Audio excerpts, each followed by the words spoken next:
आज के real analysis के लेक्चर में हम दो फंक्शंस के प्रोडक्ट के डेरिवेटिव वाला फार्मूला और दो फंक्शंस के कोशेंट के डेरिवेटिव वाला फार्मूला जो है इनका प्रूफ करेंगे। आज का लेक्चर भी आसान ही होने जा रहा है, तो स्टार्ट करते हैं आज का लेक्चर। थ्योरम है हमारे पास कि अगर फ़र्ज़ करें आई एक आर का सबसेट है, आई एक इंटरवल है, सी इस इंटरवल का कोई पॉइंट है, यानी सी डोमेन में से कोई पॉइंट है।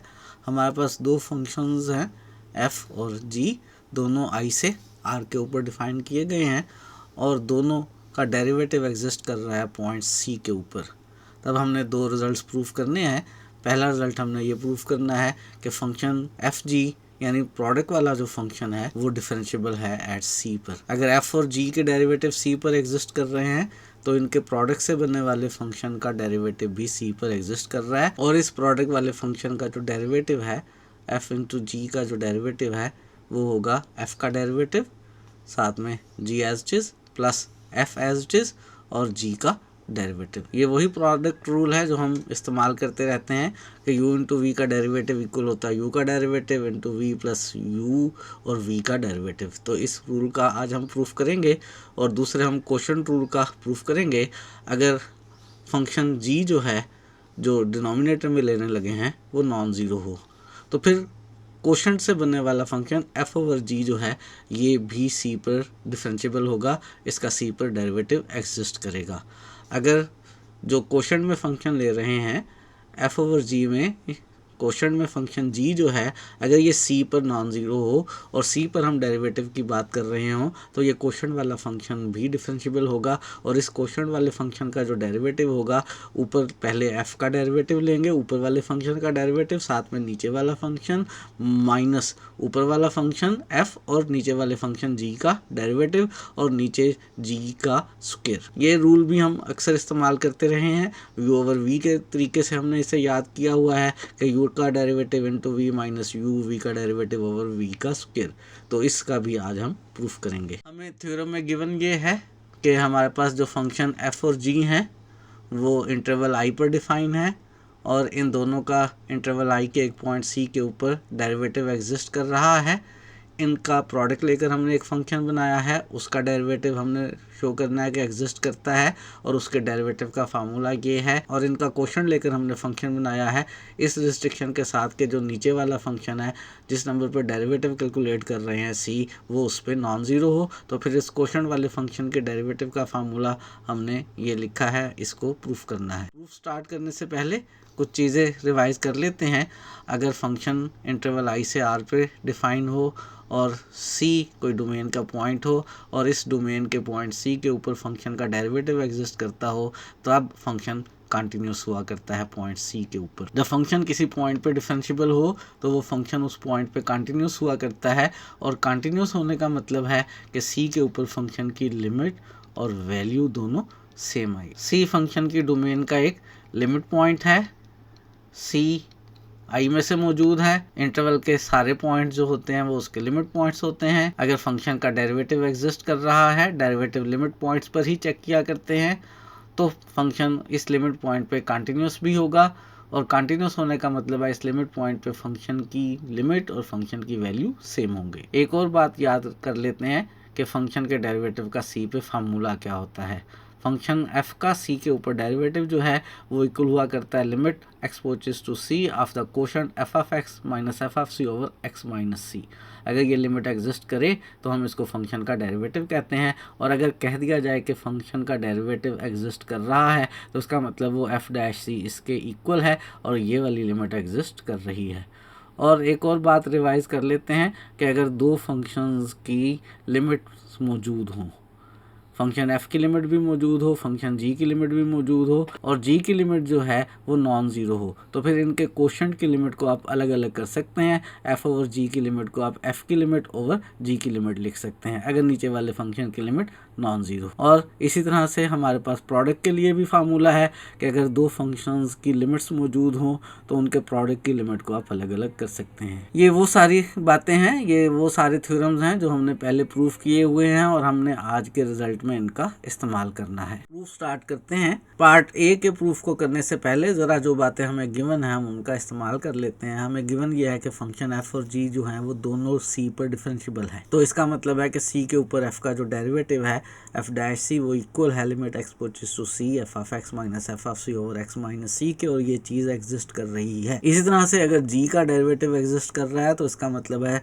जी डैश सी जो है वो इक्वल है limit x approaches to c ji of x minus g of c over x minus c के। और हमें ये भी याद है कि एफ और जी चूंकि डिफरेंशिएबल हैं तो इसलिए ये कंटिन्यूस भी हैं, और अगर ये दोनों सी पर कंटिन्यूस हैं तो फंक्शन एफ की सी पर लिमिट और वैल्यू सेम है।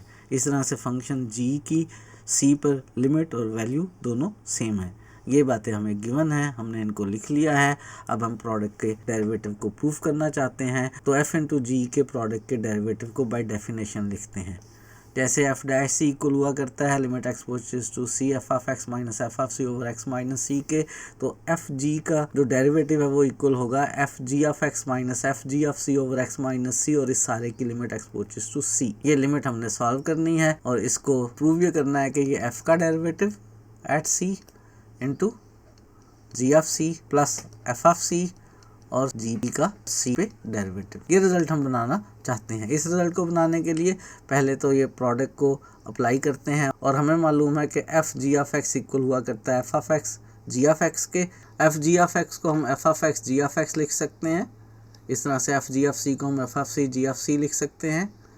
लेकिन हम चूँकि बनाना चाहते हैं एफ़ का डेरिवेटिव, और एफ़ का डेरिवेटिव बनाने के लिए हमें f of x minus F of c over x minus c बनाना है, इसलिए इस न्यूमरेटर में एक टर्म अपने पास से प्लस और माइनस करने लगे हैं, और वो टर्म जो हम प्लस और माइनस करने लगे हैं वो या तो हम एफ ऑफ एक्स और जी ऑफ सी ले सकते हैं, या हम F of C into ji of X ले सकते हैं। इन दोनों में से एक टर्म को हम प्लस और माइनस करेंगे तो हमारे पास रिजल्ट जो है वो बन जाएगा।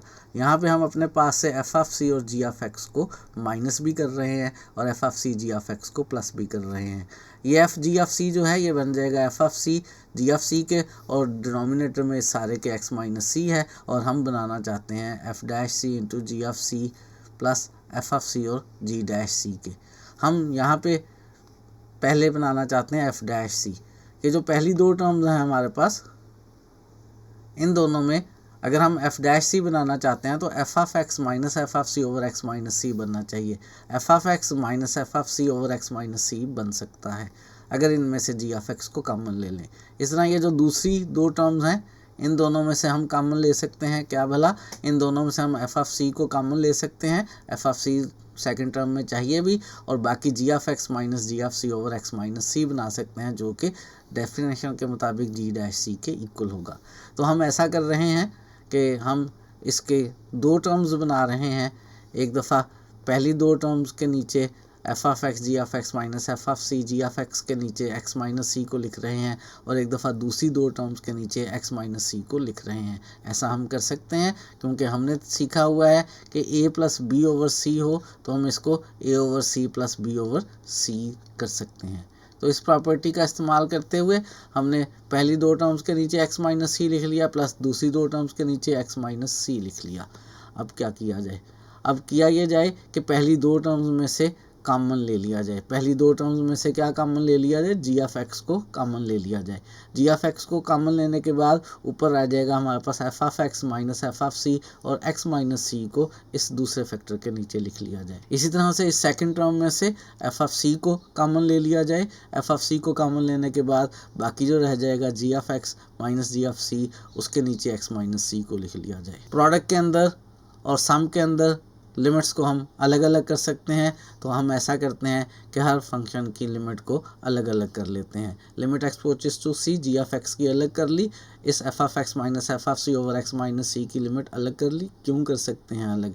इसलिए अलग कर सकते हैं कि इन दोनों फैक्टर्स की अलग अलग लिमिट एग्जिस्ट कर रही है, और सम में भी इसलिए अलग कर रहे हैं क्योंकि सम के बाद भी हर फंक्शन की लिमिट एग्जिस्ट कर रही है। एफ ऑफ सी में तो वेरिएबल मौजूद ही नहीं है, ये तो कांस्टेंट है, ये एज इट इज आ जाएगा। G of x minus g of c over x minus c की लिमिट ले लेंगे। हमने प्रोडक्ट के अंदर और सम के अंदर लिमिट को अलग अलग कर लिया है। ये जो जी ऑफ एक्स की लिमिट एक्स अप्रोचेस टू सी है ये इक्वल है जी ऑफ सी के, इसकी जगह हम यहाँ पे जी एफ सी लिख लेते हैं। F of x minus F of c over x minus c की limit x approaches to c, ये इक्वल है एफ डैश सी के, तो इसकी जगह यहाँ हम एफ डैश सी लिख लेते हैं, प्लस एफ ऑफ सी हमारे पास एज इट इज़, और जी of x minus g of c over x minus c की limit x approaches to c, ये इक्वल है जी डैश सी के। इस पूरी लिमिट की जगह हम जी डैश सी लिख लेते हैं, और यही वो रिज़ल्ट है जो हम बनाना चाह रहे थे कि एफ इंटू जी का डेरिवेटिव एट सी किसके इक्वल है, एफ का derivative at c into ji of c plus f of C into g का डेरिवेटिव एट सी। तो हमने प्रोडक्ट के डेरिवेटिव का फार्मूला ड्राइव कर लिया है। अब हम कोशेंट के डेरिवेटिव की बात करते हैं। एफ ओवर जी का डेरिवेटिव एट सी, ये हम कैलकुलेट करना चाहते हैं। डेरिवेटिव की डेफिनेशन के मुताबिक ये बनेगा f over ji of x minus f over ji of c over x minus c की limit x approaches to c. तो limit x approaches to c f over ji of x minus f over ji of c over x minus c. ये जो f over ji of x है, क्या हम इसे f of x over ji of x लिख सकते हैं? क्या ये एग्जिस्ट भी कर रहा है?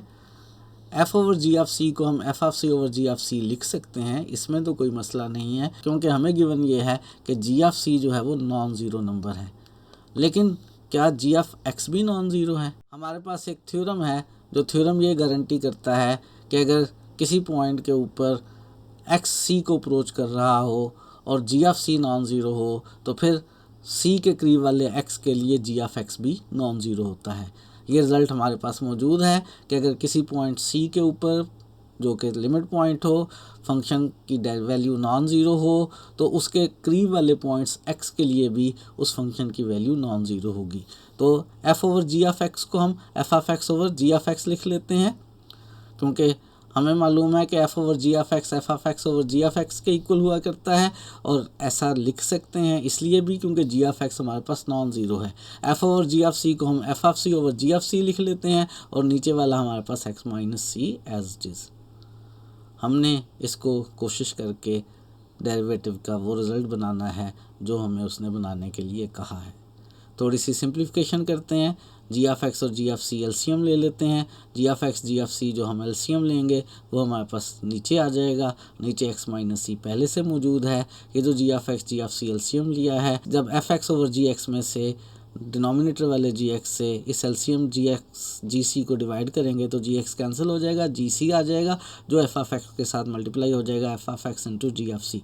इस तरह से जब LCM f of x ji of c को डिनोमिनेटर जी ऑफ सी से डिवाइड करेंगे तो जी ऑफ सी कट जाएगा, जी ऑफ एक्स रह जाएगा जो ऊपर वाले एफ ऑफ सी के साथ मल्टीप्लाई हो जाएगा, यानी minus g of x F of c आ जाएगा। ये एफ ओवर जी का डेरिवेटिव एट सी फिलहाल इसके इक्वल आ गया है। हम बनाना क्या चाहते हैं? हम बनाना ये चाहते हैं, रिज़ल्ट जो प्रूफ करने के लिए उसने दिया है कि एफ़ का डेरिवेटिव एट सी आए, साथ में जी ऑफ सी आए माइनस एफ ऑफ सी आए, जी का डेरिवेटिव एट सी आए, और डिनोमिनेटर में जी ऑफ सी का स्क्वायर आए। ये रिज़ल्ट हम बनाना चाहते हैं। अगर हम सबसे पहले एफ डैश सी बनाना चाहते हैं तो उसके लिए हमें f of x minus F of c over x minus c और इसकी limit x approaches to c बनाना होगा। यहाँ हम पहली टर्म में f of x minus F of c over x minus c बनाना चाहते हैं। जी ऑफ सी पहले से मौजूद है एफ ऑफ एक्स के साथ, लेकिन हम F of x minus F of c over x minus c बनाना चाहते हैं। उसके लिए हमें अपने पास से एक टर्म प्लस बी और एक टर्म माइनस बी करना होगी। क्योंकि हमने f of x minus F of c बनाना है, तो जो टर्म हम माइनस और प्लस करने लगे हैं वो टर्म होनी चाहिए हमारे पास एफ ऑफ सी और जी ऑफ सी। अगर यहाँ पे मेरे पास माइनस का f of C ji of c मौजूद हो तो पहली दोनों टर्म्स में से जी ऑफ सी कॉमन आ जाएगा, f of x minus F of c बन जाएगा, और नीचे मेरे पास एक्स माइनस सी मौजूद ही है। तो एफ़ का डेरिवेटिव बनाने के लिए चूँकि मेरे पास f of x minus F of c होना चाहिए, तो f of x ji of c के साथ मैंने अपने पास से minus F of C ji of c लिख लिया ताकि जी ऑफ सी कॉमन आ जाए और F of x minus F of c बन जाए। और चूँकि माइनस एफ सी जी सी लिखा है तो मुझे प्लस का एफ ऑफ सी जी सी भी लिखना पड़ेगा। मैंने अपने पास से माइनस और प्लस कर लिया f of C ji of सी और F of C ji of c को। F of C ji of c को माइनस भी कर लिया, प्लस भी कर लिया। F of x ji of c पहले से मौजूद है, और लास्ट वाला माइनस का जी ऑफ एक्स और एफ ऑफ सी पहले से मौजूद है। मैंने ये टर्म अपने पास से अपनी जेब में से, अपनी पॉकेट में से माइनस भी की है और प्लस भी की है, ताकि मैं बना सकूं पहली टर्म में f का डेरिवेटिव f' और साथ में g(c). तो ऐसा करते हैं कि एक दफ़ा पूरे डिनोमिनेटर को पहली दो टर्म्स के नीचे लिख लेते हैं और फिर दूसरी दो टर्म्स के नीचे लिख लेते हैं। आप सोच रहे होंगे मैंने सिर्फ पहली टर्म के बारे में सोचा है कि f' बनाना है, दूसरी टर्म के बारे में नहीं सोचा कि g' बनाना है। दूसरी टर्म में ऑटोमेटिकली बन जाएगा जब मैं पहली टर्म में f' बना लूँगा। तो हम इसको लिख रहे हैं दो दफ़ा, एक दफ़ा लिख रहे हैं f(x) g(c) minus f(c) g(c) over denominator सारा का सारा एज इट इज़, उसके बाद plus f(c) g(c) minus g(x) f(c) over ये सारा का सारा डिनोमिनेटर। यहाँ ऊपर से g(c) कॉमन ले लेते हैं और नीचे वाला g(x) और g(c) यहाँ लिख लेते हैं। g(c) कॉमन लेने के बाद ऊपर बचेगा f(x) माइनस f(c) और नीचे वाला x माइनस c इस फैक्टर के नीचे लिख लेते हैं। तो f(x) minus f(c) over x minus c लिख लिया, ये g(c) कॉमन लिख लिया, ये g(x) और g(c) मैंने आगे लिख लिए। इसी तरह से इस सेकंड टर्म में से f(c) जो है उसे कॉमन ले लेते हैं, नीचे से g(x) और g(c) इसके नीचे लिख लेते हैं और f(c) कॉमन लेने के बाद ऊपर बच जाएगा मेरे पास क्या, ऊपर मेरे पास बच जाएगा g(c) माइनस g(x) और अगर माइनस कॉमन ले लूँगा तो g(x) माइनस g(c) बन जाएगा। f(c) कॉमन लेने के बाद अंदर बचेगा g(c) माइनस g(x) और अगर उसमें से माइनस बाहर लिख लेंगे तो g(x) माइनस g(c) बन जाएगा। माइनस मैंने बाहर लिखा है इसलिए कि एक तो फाइनल रिज़ल्ट जो प्रूफ करना है उसमें चाहिए, और दूसरा इसलिए कि मुझे g का डेरिवेटिव एट c बनाना है और g का डेरिवेटिव एट c इक्वल है g(x) minus g(c) over x minus c के। यहाँ कॉमन लेने से g(c) माइनस g(x) बन रहा था, लेकिन मैंने उसका आर्डर चेंज करके माइनस बाहर कॉमन लेके g(x) माइनस g(c) लिख लिया है। प्रोडक्ट के अंदर हम लिमिट को अलग अलग कर सकते हैं, डिफरेंस में भी लिमिट को अलग अलग कर सकते हैं, एक कंडीशन के साथ कि लिमिट एग्जिस्ट कर रही हो, और यहाँ पे लिमिट एग्जिस्ट कर रही है तो हम प्रोडक्ट के अंदर लिमिट को अलग अलग कर रहे हैं और डिफरेंस के अंदर भी लिमिट को अलग अलग कर रहे हैं। सबसे पहले हमने f(x) minus f(c) over x minus c की limit x approaches to c लिख ली। इस सेकेंड फैक्टर में ऊपर नीचे g(c) कैंसिल हो सकते हैं, लेकिन मैं नहीं कैंसिल कर रहा। g(x) की लिमिट लिख रहा हूँ x अप्रोचेस टू c और g(c) ऊपर और नीचे कैंसिल नहीं कर रहा, मेरी मर्जी नहीं कर रहा। क्यों नहीं कर रहा, अभी थोड़ी देर में आपको अंदाज़ा होगा कि क्यों नहीं कर रहा। इस तरह से ये जो फैक्टर है माइनस के बाद g(x) minus g(c) over x minus c, इसकी limit x approaches to c लिख लेते हैं, और ये जो फैक्टर है f(c) ओवर g(x) g(c), इसमें f(c) और g(c) तो कांस्टेंट है, g(x) की limit x approaches to c लिख लेते हैं। ये हमने प्रोडक्ट में और डिफरेंस में लिमिट को अलग अलग कर लिया है, हर एक लिमिट एग्जिस्ट कर रही है, इस बात की हमें गारंटी है। f(x) minus f(c) over x minus c की limit x approaches to c exist कर रही है, चूँकि ये f के डेरिवेटिव के इक्वल है और उसने कहा हुआ है कि फंक्शन का डेरिवेटिव एग्जिस्ट कर रहा है। g(x) की limit x approaches to c exist कर रही है, ये g(c) के इक्वल है। ये हमने फंक्शन के डिफरेंशिएबल होने से जो रिज़ल्ट ड्राइव किया था कि फंक्शन कंटिन्यूस है, उसकी वजह से। इस तरह से इस सेकंड टर्म के अंदर भी g(x) minus g(c) over x minus c की limit x approaches to c g के डिफरेंशिएबल होने की वजह से एग्जिस्ट कर रही है, और limit x approaches to c g(x) ये भी डिफरेंशिएबल होने की वजह से जो रिज़ल्ट ड्राइव हुआ है कि फंक्शन कंटिन्यूस है, उसकी वजह से एग्जिस्ट कर रही है। हम इसको लिख रहे हैं यहाँ पे f'(c), तो f(x) minus f(c) over x minus c की limit x approaches to c को f'(c) लिख लिया।